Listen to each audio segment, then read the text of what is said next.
This is just a brief overview of what we'll cover today. I'll give an overview of publication ethics at PLOS. I'll talk about how you can help us to maintain the high ethics standards, both during peer review and when we're working on post-publication cases.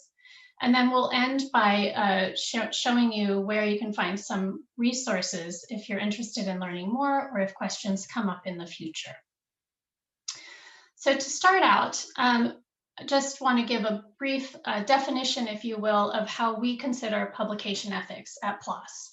And we use this term to refer to a wide variety of scientific and ethics concerns that impact the integrity, reliability, and or the validity of a submitted or published article.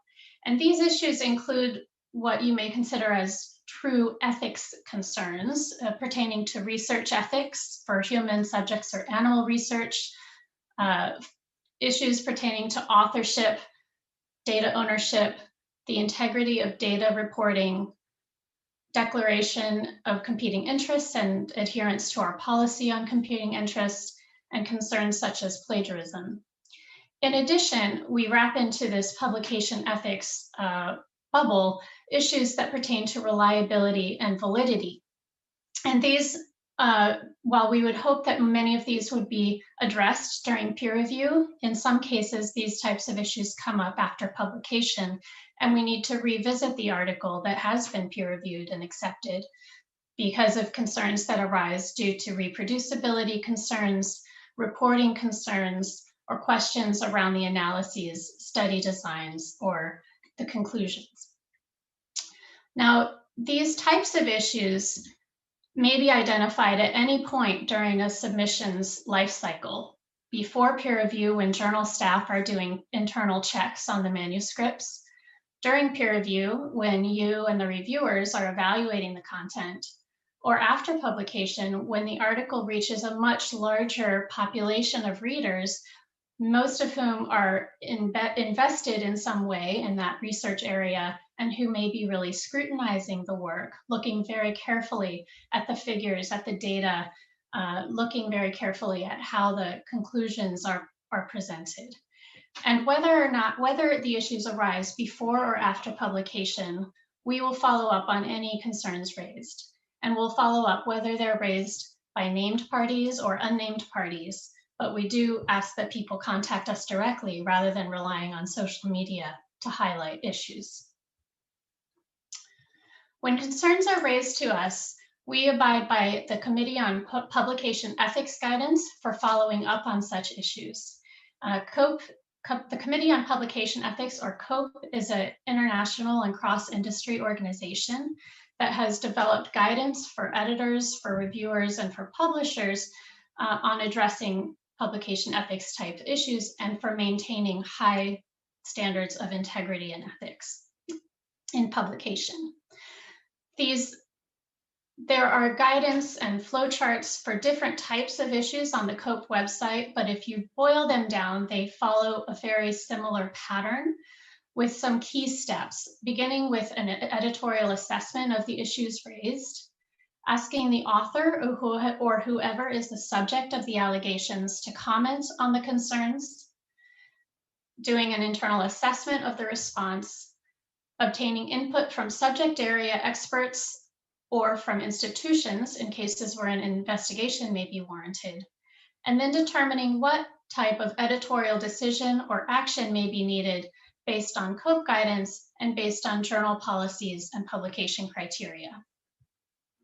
Now, this follow-up work is, I see a question about, can you please provide an example? And yes, I will get to that.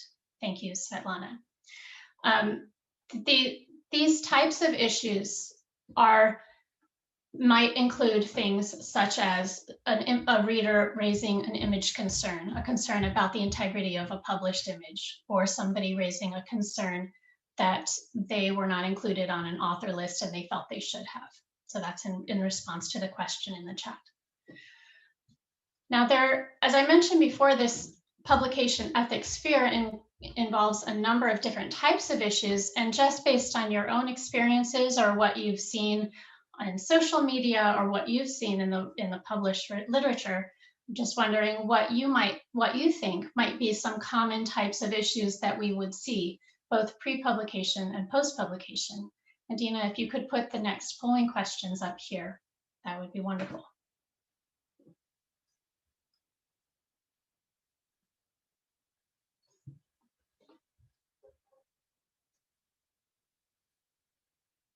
Give you a minute for those.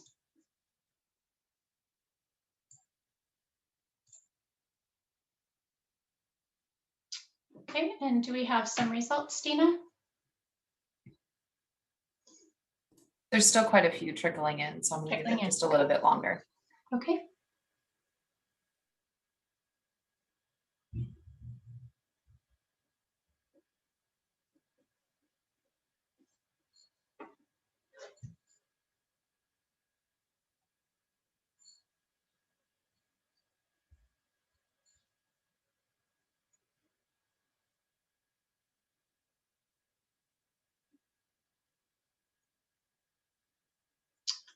All right, so pre-publication, people mentioned plagiarism, competing interests, image integrity concerns, dual publication or duplicate submission, as well as authorship or data ownership disputes. And that's correct. These are all, and this is a number of issues that we do see prior to publication, some of which, for example, plagiarism and text overlap, we can detect internally in our internal checks. And some of them, such as dual publication, would likely come up during the peer review process. So it's a great set of answers there.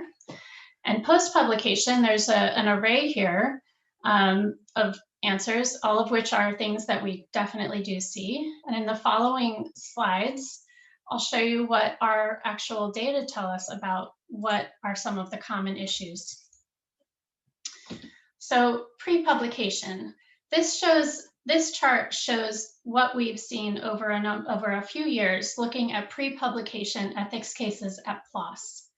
And the colors represent different types of issues, and the columns represent the outcome of the case. And what I want to draw your attention to first is this column on the far left, which says resolved.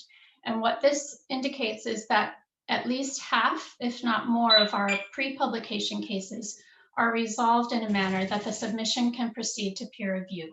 It may involve issues that the authors can address through reporting, through revisions, or it may involve aspects of the peer review process that we're able to address, for example, by reassigning the academic editor. The next column over are issues that ended in rejection, and this represents around a quarter to a third of the pre-publication cases. And if you focus on what are the biggest blocks, this green block here represents competing interests. These often involve potential competing interests between the academic editor and the authors, and I'll talk about that a bit more in a few minutes. And I just want to highlight that this doesn't necessarily mean there's concerns about misconduct. In many cases, these types of issues may arise due to a misunderstanding as to PLOS policy and expectations. These orange and pink blocks that you see in both the resolved and rejection columns are among the most common of our pre-publication cases, and these are for dual submission and dual publication. And these often arise when reviewers will note that they are reviewing the same manuscript for another journal. And so these are things that you might see in reviewer comments. Looking then at post-publication cases, we have retraction here on the far left, followed by correction right next to it. And the biggest category by far is this blue, which represents post-publication image concerns. And this is actually a lot of different types of issues wrapped up into one category. These can include panel duplications, for example, the reuse of a control panel across Western blot figures. It can involve duplications within panels where you might see the same subset of an image or a same region duplicated in many different places. It can involve splicing that's not been declared and that may or may not be problematic. And it can involve also more serious issues such as data fabrication that comes to light through image integrity issues. But this represents a rather problematic, difficult area that really impacts quite a number of articles.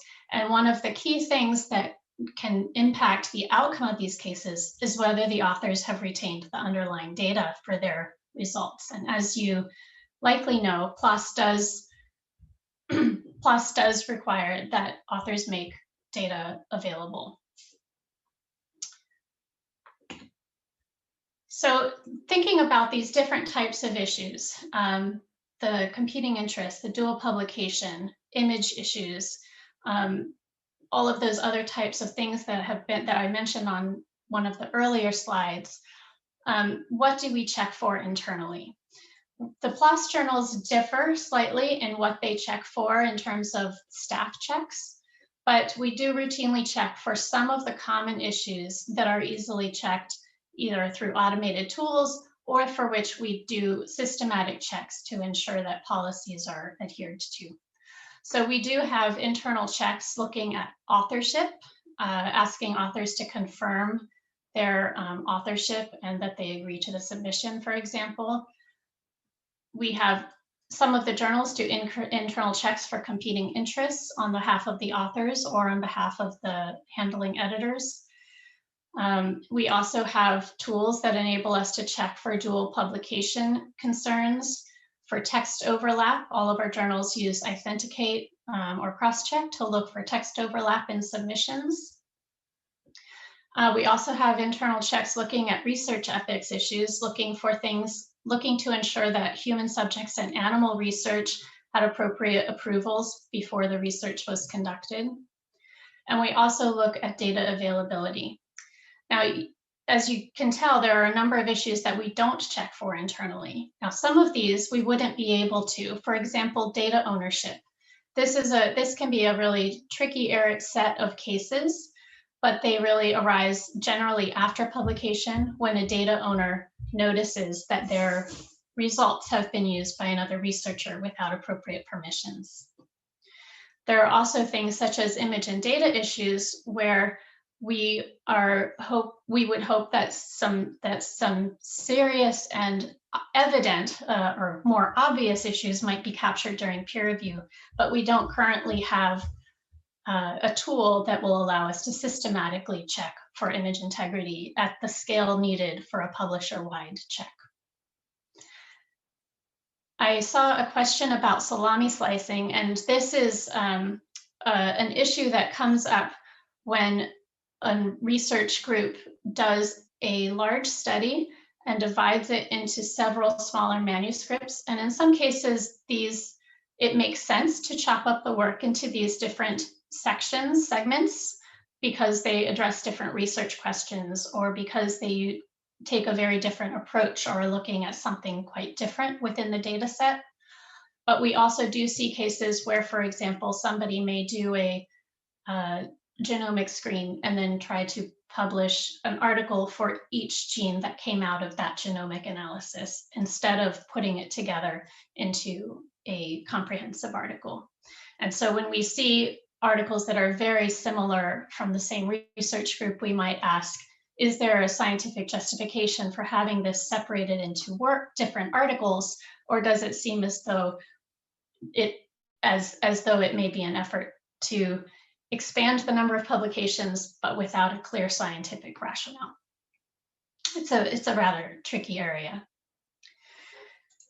So another thing that we have begun to do in the last couple years is that in 2019, PLOS One and PLOS Biology began to require underlying images for blot and gel results. And going back to the point that I made earlier, that image integrity issues are really constitute a large group of our post-publication cases. The largest category within image integrity issues are blot and gel issues. And so what we are doing is requiring that authors provide the underlying data, and that way they can be available to be reviewed. If there are questions about a figure during peer review, the data are available. And if questions come up after publication, It ensures that those data remain available. One thing that we've found is that in many cases, after an article has been published, whether it's 1, 2, or 5 years down the road, the authors may lose track of those original films or images. And without those, we often can't resolve some issues around, for example, splicing or duplication concerns. So this policy went into place, as I said, in 2019 for these 2 journals, and we're in the process of implementing it for all other PLOS journals. So one thing that I really want to emphasize in this talk today is that we don't consider the follow-up on publication ethics concerns to be a responsibility of our editorial boards. PLOS staff will follow up on these concerns. And what we seek from you is that you notify us of issues that arise so that we can do this. We have different groups of people that address these concerns depending on the nature of the issue and when they're raised. So we have a dedicated publication ethics team, which is comprised of 3 senior editors, all of which have scientific backgrounds, editorial expertise, and specialize in publication ethics and integrity. And we follow up on severe pre-publication cases, most post-publication cases, and in any cases that may involve consideration of a retraction or expression of concern. For most pre-publication cases, and for some post-publication cases, the journal staff editors will lead the follow-up work on these cases. And once we have completed the discussions with the authors and gathered the data and information that we need, we'll discuss the cases with the editor-in-chief or executive editor, depending on the journal, and come to a decision as to how the case should be resolved. Where we look to you for help in these cases is when we need a scientific consultation. And sometimes this may be because we have questions about a method that was used. We have question about the analysis of the data, how the data impacts the article's overall conclusions, or it might be that the concerns themselves are scientific in nature and we're seeking your input on whether the concerns are valid or whether the author's comments have adequately addressed those concerns. And if you ever are contacted by somebody about a publication ethics case and you're unclear as to what's being asked of you, just send a follow-up question and we will be happy to provide further clarification. In addition to helping with these consultations, another way that you can help as editorial board members is to watch for issues during peer review and to avoid some common types of things yourselves. And one thing that I mentioned earlier in talking about pre-publication cases were competing interests in the pre-pub sector. And this, as I mentioned, often comes up due to a misunderstanding of our policy and expectations. And I know that people across the academic realm may have different understandings of what constitutes a competing interest, what should be declared, when should you recuse yourself, etc. And to highlight some aspects of our policy, I wanted to ask again, another polling question here is our policy. We consider that a competing interest is anything that interferes with or could reasonably be perceived as interfering with the objective presentation, peer review, or editorial decision-making or publication of research. And this reasonably perceived as is important because even if it may not have been a true conflict, you feel like you could evaluate this work no problem with full objectivity. The question is, would readers see a potential issue there, or would the authors see a potential issue there?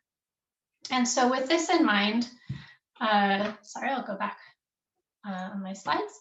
Yes, Dina has put up the next poll. So in which of these cases do you think it might be appropriate to recuse yourself from a manuscript if you've been invited as an academic editor or section editor for an article? And you can mark as many of these as you think apply.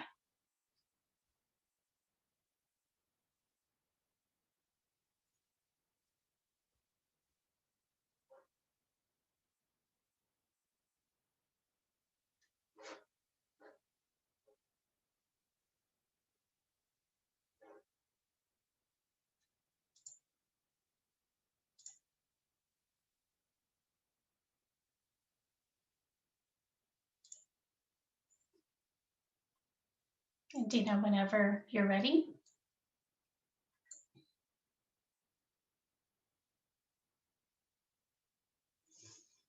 Okay, great. You conduct research in the same field.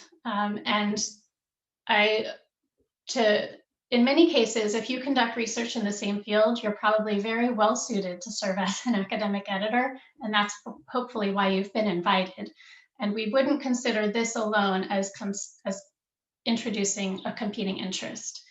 There may be cases, however, where it would be considered a competing interest if, for example, you are a direct competitor of the authors, or you have an article under review or in the submission process that directly competes with the article in question.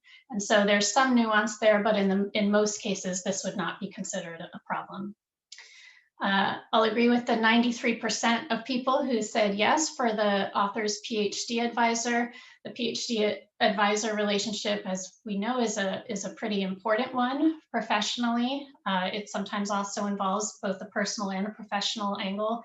And there might be cases where you served as a PhD advisor, but it was 15 or 20 years ago. That might be okay, but especially if it was more recent, it would be better to recuse yourself. If you're at the same university as one of the authors, even if you're in a different department, and even if you don't personally know the authors, we would like you to recuse yourself because of the impression that it may give to readers. They may not know that you're in a different department. They may not know whether or not you know them. And we prefer to just keep that, mitigate that risk of perceived conflict. And so if you're at the same institution, please do recuse yourself. If you're friends with one of the authors, yes, absolutely. If your research is funded by the same agency, we don't generally see that as a conflict of interest. It's a step removed. And so we don't generally see that as an issue. A patent, yes, absolutely. Please do recuse yourself. And if you co-authored an article with one of the authors 8 years ago, generally speaking, we have a 5-year window within which we consider something a potential competing interest. And so if there is an article that you co-published beyond that 5-year window that's really highly relevant to the manuscript in question, such that you yourself are questioning whether it's a conflict, it's fine to recuse yourself. But otherwise, if it's outside that 5-year window, we consider it probably will be okay. So I'll close that and keep going. So in addition to thinking about competing interests, other issues to look at during peer review, and I should say when thinking about these issues with regard to competing interests, they also apply to reviewers. When you're looking at reviewers, you don't want a reviewer at the same institution as the authors, for example. So other issues to look out for during peer review involve concerning reviewer behavior, research ethics issues, and image integrity or data concerns. And I'll go into those a bit more in the following slides. These can roughly be broken down into 3 categories, and these including the conduct of the academic editor, the conduct of the reviewer, and concerns about the submission. So in terms of the academic editor, our expectation is that you would uphold high ethical standards yourself. We have a code of conduct that is on the PLOS website, which you may or may not have seen previously. This is a fairly new addition to our website. And it goes through 8 areas where we have sort of laid out expectations. And these include things like abiding by high standards of research ethics and integrity, facilitating peer review without self-interest, being aware of best peer review practice and concerns that can arise there, maintaining confidentiality of the peer review process, etc.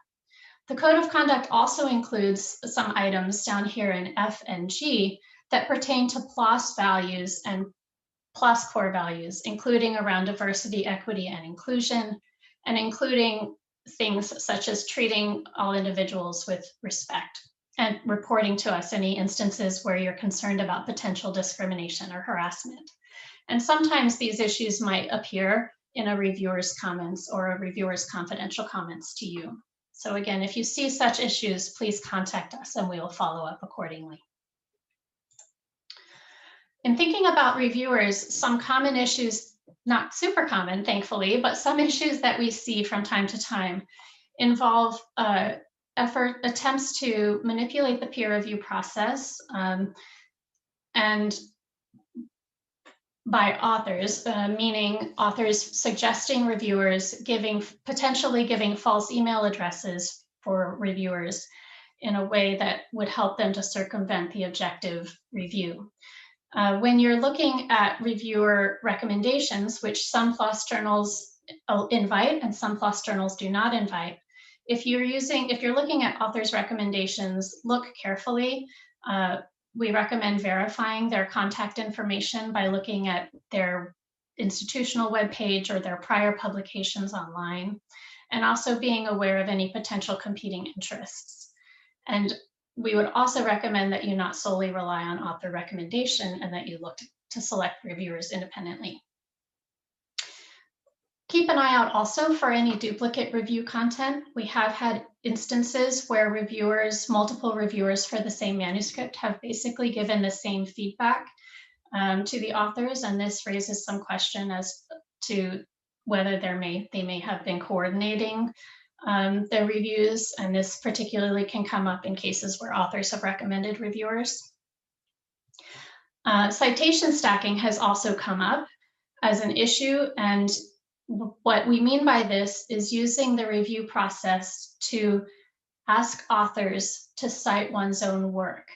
And it may be relevant, for example, for a reviewer or an academic editor, you might have published an article that's highly relevant that the authors omitted, and that might be fine. But we would expect that such requests would be balanced with any request for work by others that are also relevant. And if you see an instance where a reviewer has possibly provided scientific comments as well, or in some cases, they may not have provided very much scientific commentary at all, but they've listed a number of articles that they want the authors to cite, this should be seen as a red flag, and you might want to contact the office so we can look into that. And again, confidentiality issues. If you hear of or are aware of any breaches of confidentiality with regard to the peer review, please do let us know.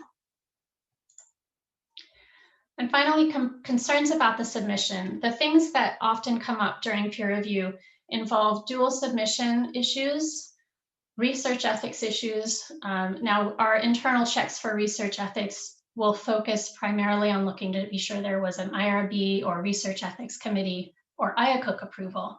But a reviewer or an editor might see something beyond that that's of concern, having to do with the actual research protocol, the method of consent, or the population used, for example. So those types of issues sometimes do get brought up during peer review, and we will look further and may request additional information from authors. Image and data concerns, if you see anything, let us know. We'll follow up with the authors to discuss any concerns. And issues around authorship. These may come up in the peer review process in that a reviewer or editor may be aware of that research group and may be aware of somebody who seems to be omitted or wrongfully included. So if you have questions or concerns, or if somebody raises those concerns to you, please just refer those to us. So coming back, just to give a sampling of the types of image issues that you might see, I've put here 3 figures, and each of them has some number of image integrity issues. And so I invite you to stare at them for a moment and see what you can find. And we have a polling question here to see how many issues you can spot.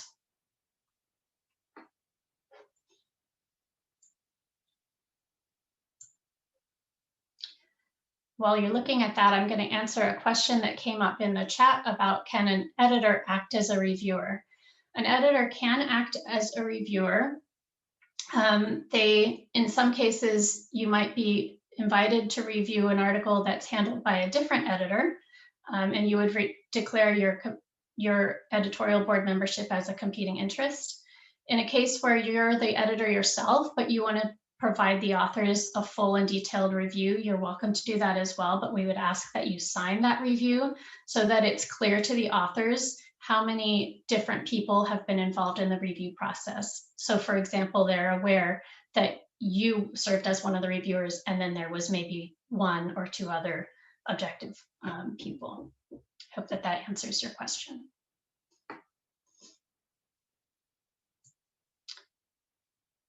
And Dina, whenever you're ready to show the results of the poll, this one may take a little bit longer.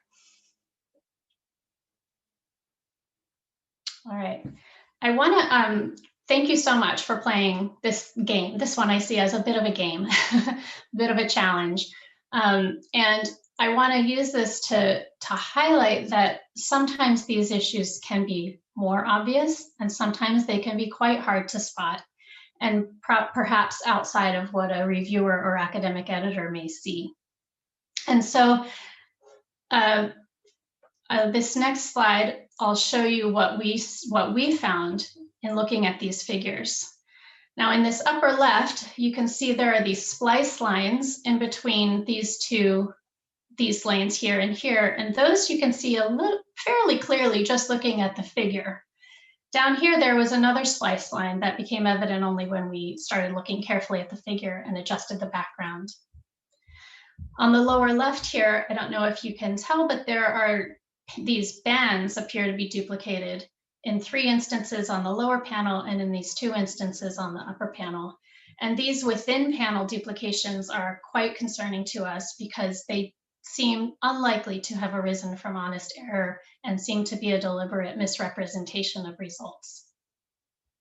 And this one on the right is an interesting one because looking at the figure on its own, it may be very hard to identify. It may look totally fine. Let me just say that. It might look totally fine.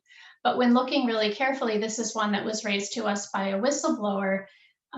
There were duplications across the panels such that when you put all the pieces together, these 4 panels that represent, each of which represents a different experimental outcome, all seem to be derived from the same underlying slide. So these are the types of things that may come up. And again, you might not see them all during peer review, and that's fine. But if you look out for things like splice lines and duplications, that would be very helpful.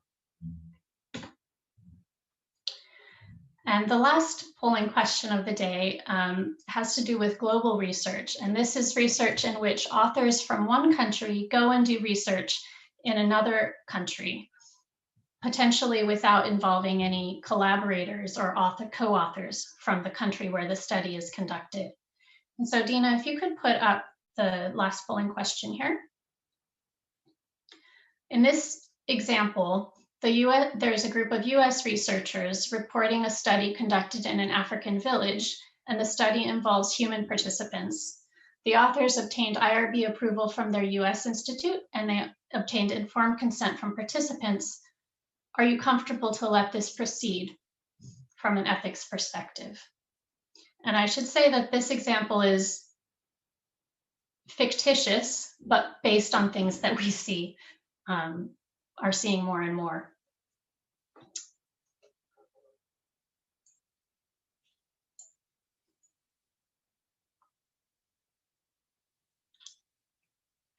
And Dina, whenever you're ready.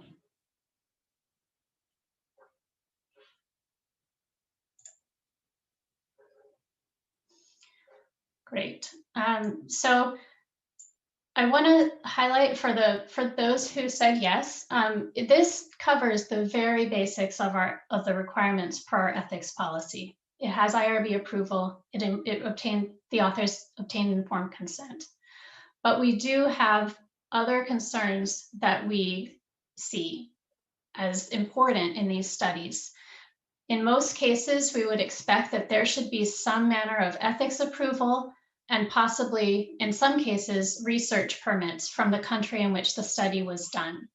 In some cases, there may not be an IRB in that village, but there might be a national oversight body for research ethics or for research permits. And this is important because we don't want the subjects of the research to be taken advantage of, and we need to make sure that their well-being and their interests are protected. And so looking for some level of global permissions, global ethics approval is an important factor in these cases. In many cases, when the authors have declared only the IRB approval and informed consent aspects, if we go back and ask more questions, they may actually have obtained some additional permissions, but it's an important thing to clarify before passing an article through to publication. We've had an unfortunate case this past year where we needed to retract an article because it came to light after publication that they didn't have the appropriate local permissions and approvals. So with that, I want to start to wrap up and just highlight that even though we've talked about a number of different types of scenarios and a number of different types of concerns, these concerns typically impact only a small minority of the submissions and publications that we see at PLOS. But importantly, these issues can have, even if they affect a minority of our articles, they can have major impacts both on public trust in science, on public trust in the journal, and on the researchers' reputations for those who are involved in the case. And so we take these really seriously. We take very great care to provide due process and abide by the COPE guidance, as I mentioned earlier, and to take action when needed to correct the record. And this might involve retraction, correction, or expression of concern. As we're looking at these cases, an important thing to remember is that these issues, they're not always reflections of deliberate misconduct. And I think particularly in the press, there's often a lot of sensationalism around big fraud cases. You know, they get a lot of press, they get a lot of attention. But even cases where we have some serious image concerns or ethics issues that pop up, when it comes down to it, based on our discussions or based on an institution's investigation, those issues may have been rooted in errors, in reporting errors, in a poor understanding of best practices, in lack of agreement amongst those involved in the research, or communication or transparency issues. And when all is said and done, our responsibility as a publisher and as journals is not to adjudicate on intent. That's outside of our remit. We're looking to ensure the reliability and integrity of what we publish. So again, just to emphasize, if you become aware of any issues, whether before or after publication, please do contact us. We have a dedicated email address for our publication ethics team. And in terms of thinking about your roles as academic editors, notifying us of issues, maintaining the code of conduct, helping with consultations when we need help with these cases, and forwarding, and you can forward any message about these cases to our office. Sometimes a journalist or reader will contact the academic editor directly, and you can just forward those to us. So if you're looking for resources, our policies are laid out on each of the journal's web pages under the Publish menu. And under the Publish menu, the center section is dedicated to policy. You can find our human subjects research, animal research, and competing interest policies there. And there's also a section called Ethical Publishing Practice that goes into more of our publication ethics focused policies. There's also an area on the submissions guidelines that talks about figures and figure preparation, and this is where you would find, for example, the blot and gel policy for PLOS 1 and PLOS biology. And finally, there are a number of other resources available to you. We have an editor center for PLOS 1, although other journals are welcome, your editors are welcome to look at this. We have a reviewer center. COPE is publicly available if you want to check out their guidance or flowcharts. And there's also a resource called the Embassy of Good Science that was put together by a group headed by Anna Marisic out of Croatia. And this is somewhat of a crowdsourced and researcher-focused resource where researchers can go to learn more about best practices, about how to address issues and how to avoid issues. And there are some discussion and resources platforms there. So with that, I'll stop, and we have about 10 to 15 minutes for questions. So Renee, there's a few open questions in the Q&A box. If you can read those out loud and answer them.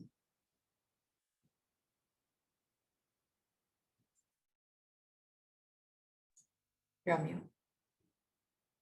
Renee, you're on mute.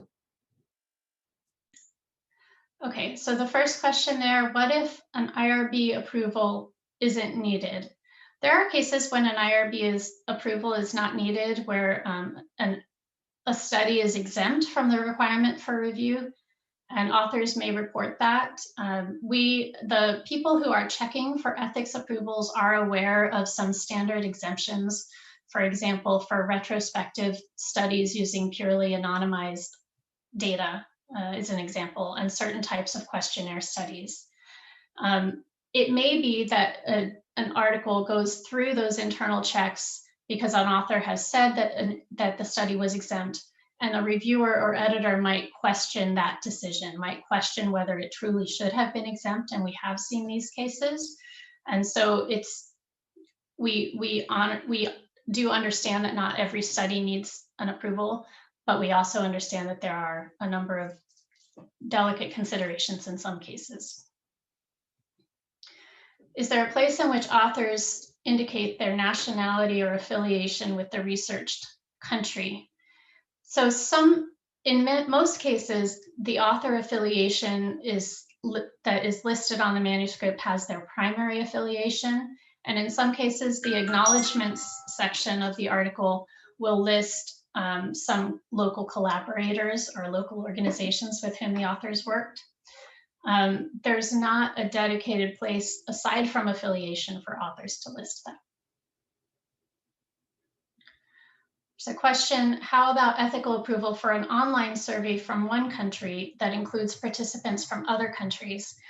This has come up multiple times for us, as you can imagine, with internet-based surveys especially. And what we have to consider are the ethics approval requirements in the different countries. And so we've had a case where in one country, it wouldn't have needed ethics approval, but in 3 of the countries surveyed, it did. And if the participants are in a country where ethics approval is needed, then that needs to be honored.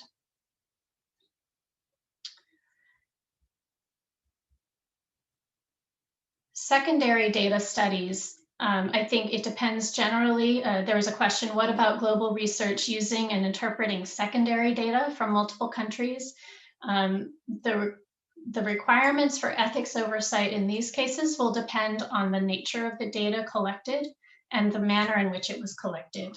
And so questions such as, did the authors have access to any identifying information?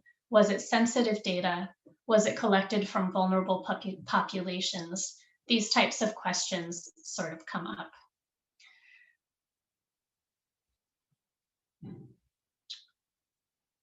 Do editors have leeway to edit reviewer comments if, for instance, some of the comments are offensive or patronizing? For example, comments about gender, nationality, etc. It's a really great question, and thank you for asking it. We prefer for academic editors, for editorial board members, not to edit reviews, and I don't think that they have permissions to do so. But if you see comments that are concerning in that regard, please contact the journal office, because the journal staff do have that ability. We edit reviews only in rare circumstances, but if there were derogatory comments about the authors, for example, or offensive comments, then we may edit those out and put a note saying that we've reviewed, or notify the reviewer. We might also ask the reviewer to modify their review depending on the situation.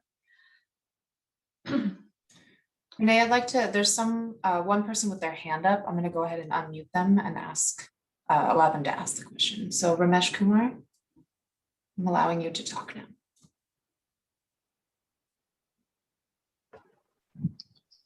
Thank you very much giving me this opportunity to talk with you personally. I have 2 questions. One question is regarding, is there any limit to assign a paper for academic editors? Because sometimes I have received a lot of papers which are not relevant with my field. So this is my first question. And second question is about regarding the publication of research, I mean, submitted by the academic editor. Like if I am interested, is there any policy support academic editor to process their review on fast track or not? Thank you very much. Over to you. Thank you for your questions, Ramesh. I will answer the first one, had to do with reviewer editor invitations. If you receive invitations that are out of your area of expertise, please just go ahead and decline them. If you're having a real problem with the number of invitations you're receiving or the area in which you're receiving them, you can contact us and we can see what we can do. And Dina's group, the Editorial Board Services group, helps with that. Your second question, it was a little bit chopped. I didn't hear all of what you said, but if I understand correctly, it was a question about what happens if an academic editor wants to submit a manuscript to a PLOS journal. Is that the gist of your question?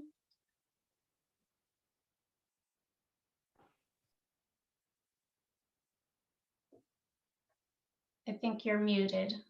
I just want to make sure I understood the question.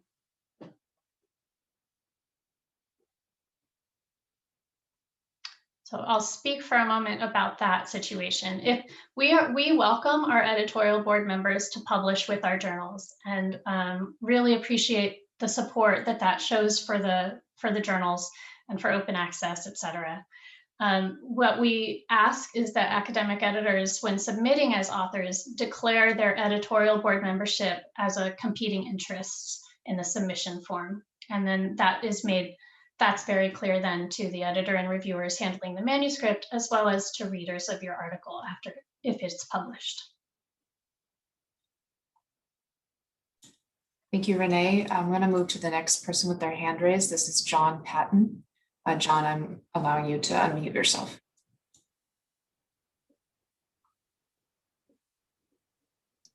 Hi, that was an accident. I didn't mean to raise my hand, sorry. No problem. Let's see. I have, Ramesh is back here. Ramesh, you're okay to talk now? Yes, my concern is about my submission. As an academic editor, I have disclosed everything that I am academic editor, and we have submitted that paper in last year in the month of November.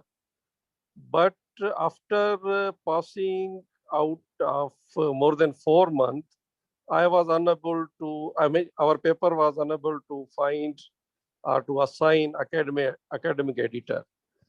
And I have write many times my observation to the editor, but still my paper is in queue and I don't know what should I do.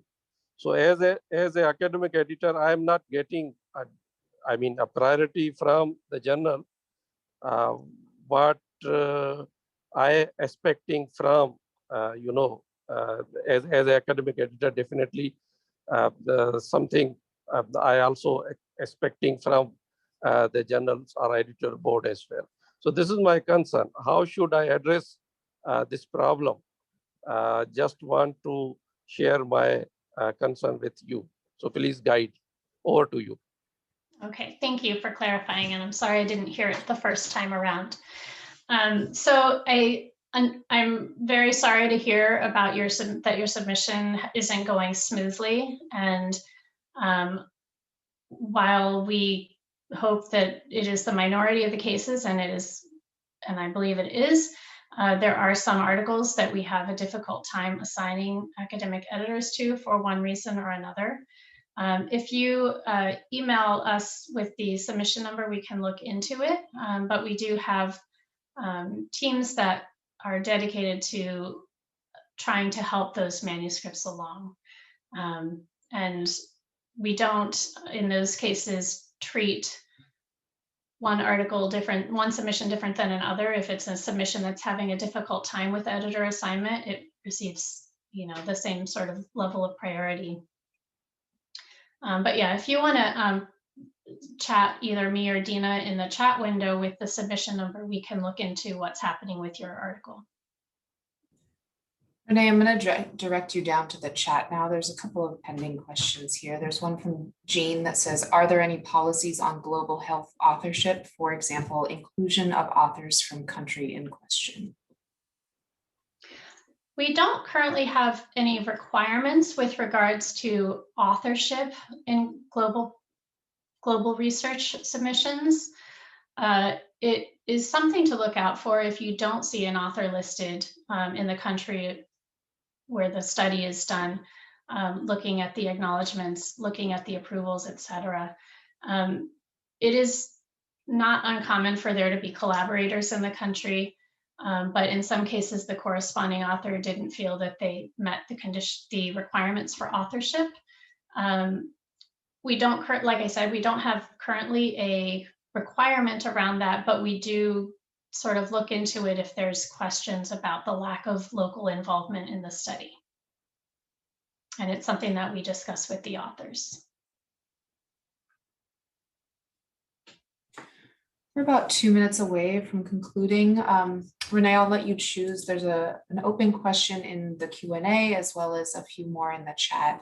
If you can just answer one more before we wrap up. Okay. I'm gonna just as a very, I'd like to answer this question about plagiarism checks that came through from Carmen. And the question is, does PLOS review plagiarism before sending the papers for peer review? It depends on which journal. Some of the journals do plagiarism checks at submission, and some of the journals do plagiarism checks either at accept or at the time that we receive the first revision.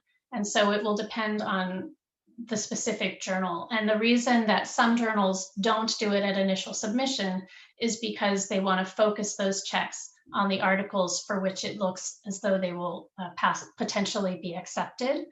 And so they don't do those checks on articles that are rejected in the first round of review. So I could follow up after and provide details on the specific journal. And I see that you're with PLOS Global Public Health. I don't have on hand the details for which journal is at which check stage. And I just want to thank everyone here for joining us today. I really appreciate you taking the time to do this. And I also really appreciate all of the questions and discussion.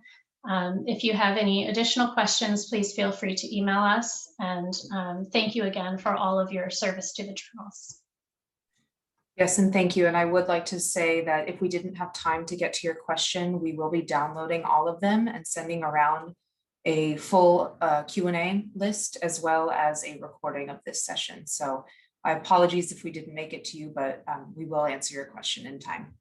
Again, thank you so much for joining and take care. Have a great day.